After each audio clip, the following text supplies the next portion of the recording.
waxa weeye wixii dhacay de kulli waa dhici lahaayeen dadkuna waa dhimanayaan Allah u naxariisto labadii ruux oo ku geeriyootay inta dhaawacana Allah caafiyo waxaan rajaynaynaa inta dhaawac inay ka kacayaan oo xaaladahoodu waa fiican yihiin aad iyo aad bay u fiican yihiin xaaladoodu waana la daaweeyay badankoodii rajo badan baan ka qabnaa inay kulligood ka kacayaan oo ay fiicnaanayaan ilaahay waxaan uga rajaynayaa inuu caafiyo isaga caafimaadka iska leh runtii qaraxan wax hadda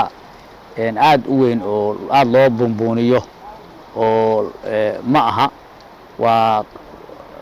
waa jaahwareerin waxay sameeyaan waxaan argagixisada ahi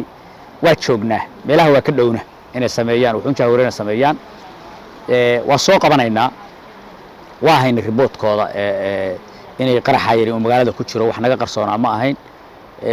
tiimka hayana waa ognahay oo tiim naga qarsoomaya ma aha sidii ku hore aan u soo qabanay baan u soo qabanaynaa haddii alla idmo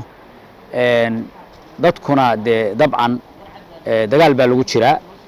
Soomaali iyo argagixiso ah caalamka iyo argagixiso ah qayb baana kana daan reer gaalkacyoodnahay waana ugu firfircoonnahay inta argagixisada la dirirto oo waxa aan gacanta ku hayno iyo waxa aan u geysanay cid u geysatay ma jirto Soomaali ah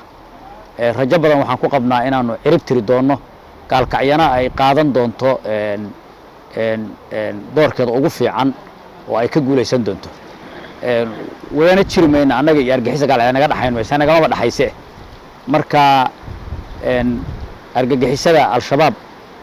waxaan rajaynaynaa dhibkii ugu dambeeyay inuu kale noqon doono oo ay magaaladan ka geystaan waana insha Allah waa soo cirib tiraynaa waxana waa wax macna weyn lama ahayn waa dareemi kartaa tabartiisa iyo sida loo dhigay maalin bana waxay la imanayaan taatika iyo sanaa cusub annaguna maalin walba taatika sanaa la yimaadaan waa hor taaganahay oo nagama dhuuman karaan waa naqaana iyaga say wax u taatikayaan oo dhan dad hadda u dhuuman karaan ma ahayn waa iska warqabnaa annaga iyagu marka aad iyo aad baan idin salaamaya bahda meediyaha aad baa u mahadsantihiin shaqada fiican oo aad nala qabateen aad baan idinkaga mahad celinaynaa